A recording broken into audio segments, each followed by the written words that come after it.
So, good morning and or good afternoon, ma'am. We are the Ignition Circle number 1 and we're going to be discussing all about self-awareness as one of the four principles of a heroic leadership.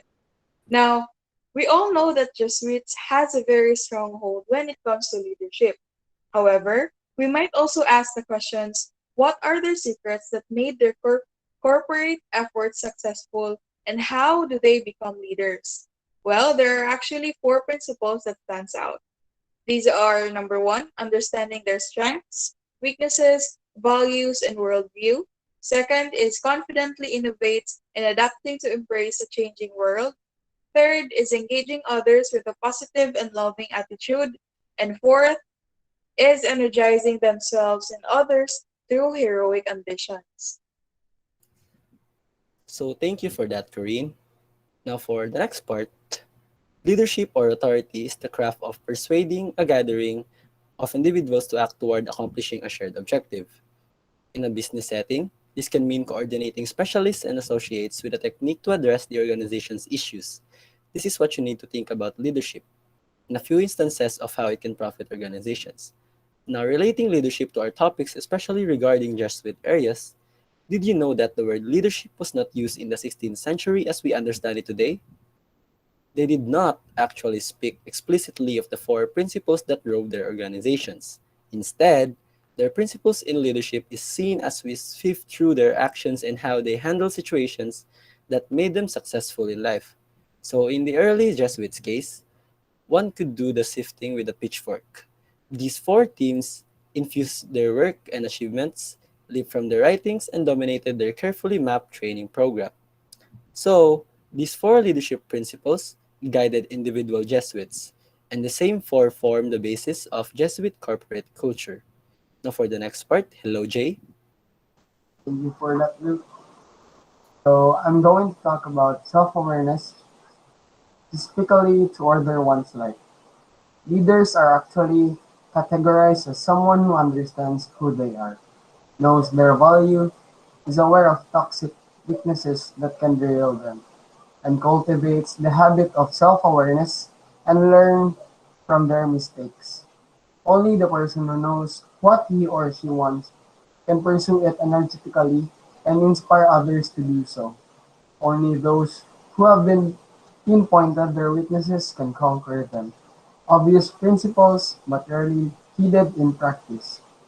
To be considered a good leader, one should also practice to be a good follower. Once a person is humble enough to listen to his or her members' opinions, teamwork and harmony may foster. Every single person is unique and everyone has diverse qualities. Moreover, it is essential for one to know and assess what his or her own limitations and weaknesses are. Thus, in order to become a dependable leader, one must be considerate, flexible, teachable, and aware. So thank you for that wonderful answer, Jay. So tools and practices to mold self-aware recruits. The Jesuit actually came up with a set of practices and tools to help mold their recruits. These are cutting off for a month from work, friends, news, and casual conversation. The trainees needs to dedicate or put all of their energy to self-assessment.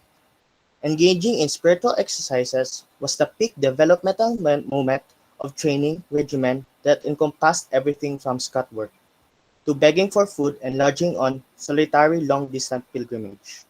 Recruits emerge from training knowing what they want in life, how to get it, and what weaknesses could trip them up. Next is Self-awareness is never a finished product. Granted, some guiding life's values are usually adapted early on, the thereafter remain non-negotiable. But our already complex world keeps changing. Leaders must keep changing as well.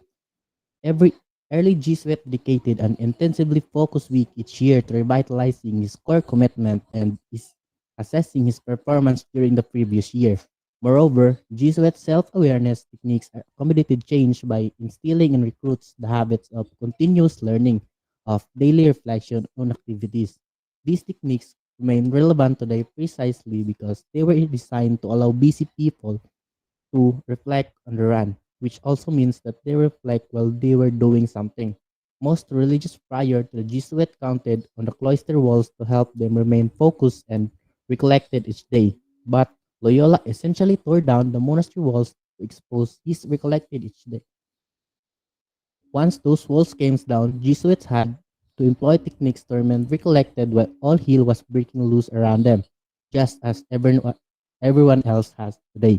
This explanation can also be interpreted as well when recruits were released from their respective monasteries. They still have to compose themselves to remain recollected. Now, centuries later, academic studies are finally catching up to Loyola's vision and are validating his emphasis on self awareness. Though executives frequently rise through the ranks on the strength of their technical expertise, raw intelligence, and or sheer ambition, these traits alone rarely translate into successful long-term leadership performance. Now, research increasingly it suggests that IQ and technical skills are far less crucial to leadership success than is mature self-awareness. In other words, the hard evidence points to the critical soft skills that are encompassed by knowing oneself. So, thank you, ma'am, for listening.